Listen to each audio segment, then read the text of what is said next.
If you died today, what dreams, what ideas, what gifts, what talents, what voice, what stories will die with you?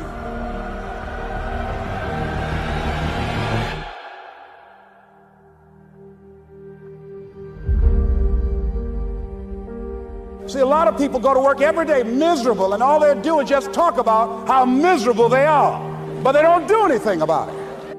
You know that you're deliberately operating below your potential. You've gotten comfortable. You stop expanding. You stop stretching. You stop challenging yourself. It's hard living. Life is hard. So most people don't use their imaginations. Most people don't dream anymore. Why? Because through the conditioning process of life, after so many rejections, see, you know what you can do. You know what you have done, and you also have seen what has been done by others in your environment and by others in your circumstances.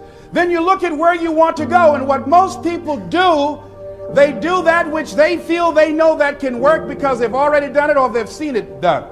And so they allow their negative history to determine the possibilities for them. And so when they run into a roadblock, even if they have something beyond their comfort zone, when they run into a roadblock, something happens to them. Most people allow life to control them and their circumstances. Look into the future. What is it you want? What is it you'd like to create for you? You want to make your dream come true, you got to stay focused. Some people rather get even than get ahead. Stay focused on where you want to go. This is not going to be it for my life. I deserve more than this. See, that will start making you do some stuff.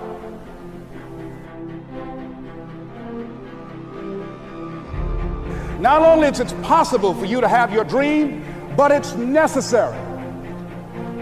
It's necessary that you have it, that you work on it, that you develop yourself, that you go for what is yours in the universe. The major key to your reaching your dream, your living up to your greatness, your making your contribution to your making things happen in your life is you. That you've got to take personal responsibility to make it happen. That you make it happen, that you don't give up, that you don't take any objection or disappointment or defeats personally, that you keep on keeping on, that you don't decide that I can't make it because you can't see the light at the end of the tunnel. Live your life with passion, with some drive. You've got to remind yourself that you've got powers within you, talents within you that you haven't even reached for yet. See, whatever dream you got, that dream, that idea, that has been given to you.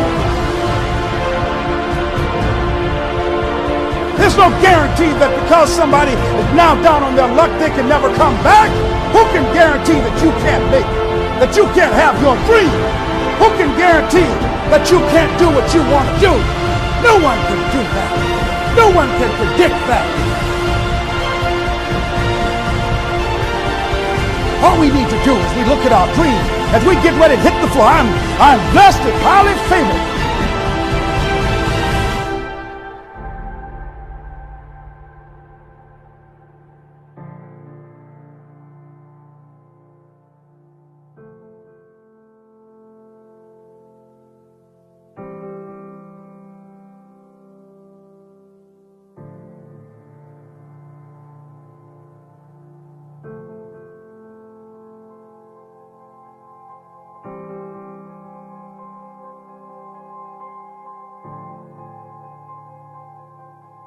Could a man hit a target he could not see?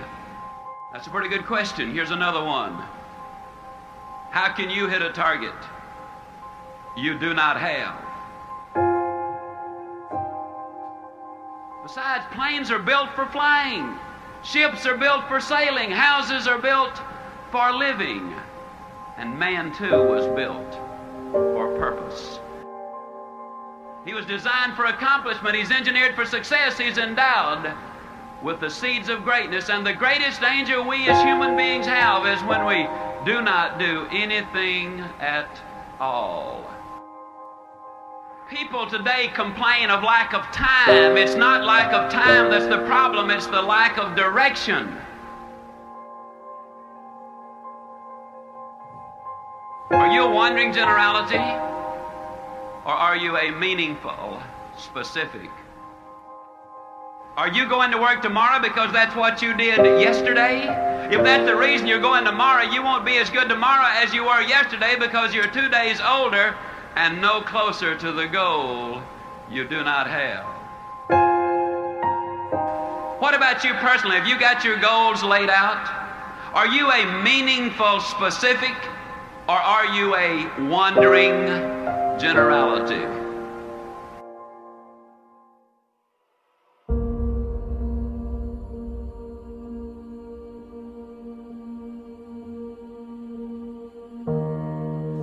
See, you are part of an equation, and you are needed.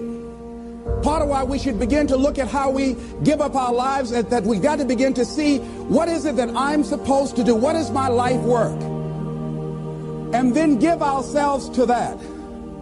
Because as we do that, ladies and gentlemen, I guarantee you, as you begin to take on this new era that we're in, if you decide that I'm going to begin to start living life, I'm going to start giving more of myself, I'm going to start putting out more, contributing more to life. Here's what's going to happen, ladies and gentlemen. I guarantee you that life will take on a whole new meaning for you. I guarantee you that life takes on a whole new dimension. That you'll be happier. You have a greater sense of happiness and fulfillment in life. That now you will begin to take off on some new paths to some newer horizons. That you'll begin to see life totally different than most people.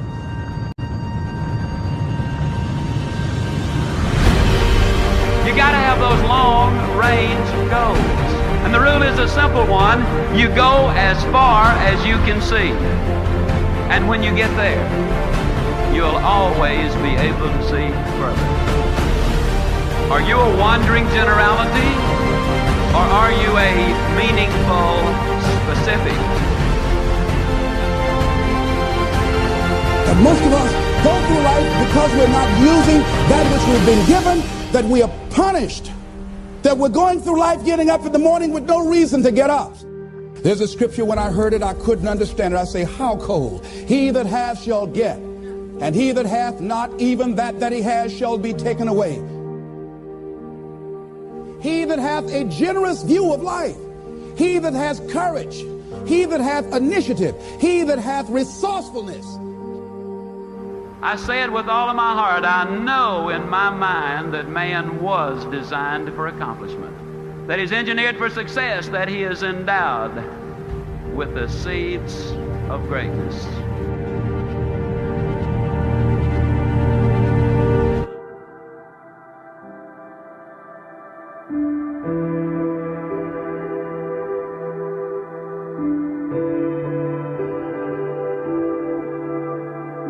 Life will always give us some questions.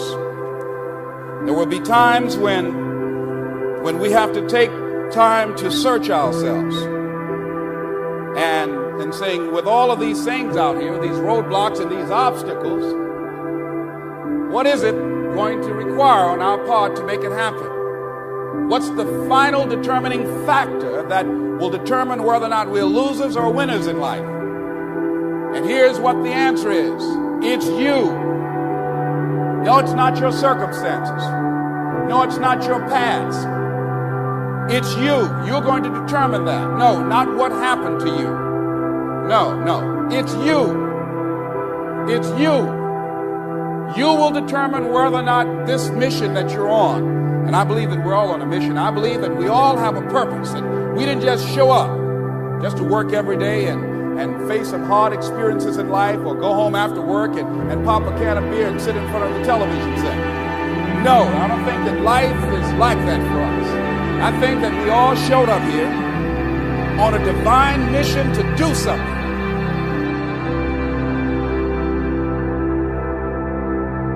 See, all of us have to begin to work to overcome certain things that we have picked up along the way in life.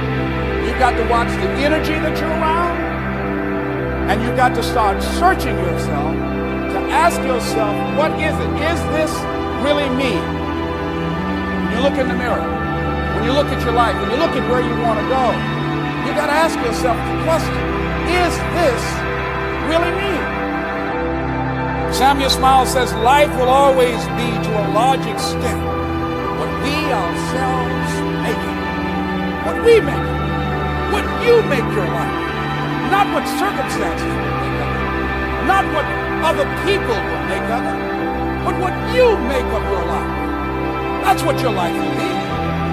Not what other people say it will be. Not what the environment will try and dictate to you. No, what you make it.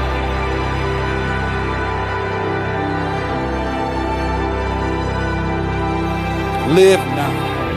A common consciousness to keep people from living up to their true potential. Here's something that we must begin to realize and acknowledge. We were all created to be winners. All of us. How can you prove that? We can prove it by our consciousness, just by our subconscious mind. We were destined, we were born to be winners. We have been endowed with greatness. And I think the challenge is to begin to become in alignment with who we truly are and work diligently to manifest our greatness. And I'll give you an example that all of us do that demonstrate this. If you ever dream, whenever I had any dreams, I've never been an athlete before, but anytime I have any kind of dream about sports or movies or anything, I'm always the star. A friend of mine, she did her father's eulogy, and people were amazed at her, how they knew that she was Daddy's little girl. They knew that they were very close, inseparable. And I asked her, how did you handle that? How did you do that? Because everybody knew that was not only her father, but her closest friend. And she said that the day that he died, she said she was in his room and she was talking to him. You know, she said, Daddy, I love you, but I'm a big girl, and as much as I want you to be here, I want you to do what you want to do. But I must tell you, Daddy, I love you and I'm going to miss you. I'm afraid of thinking of life without you. And she said her father started moving his lips and he couldn't speak too loud, and she got closer and he said to her, you're going to be all right. You're going to be all right.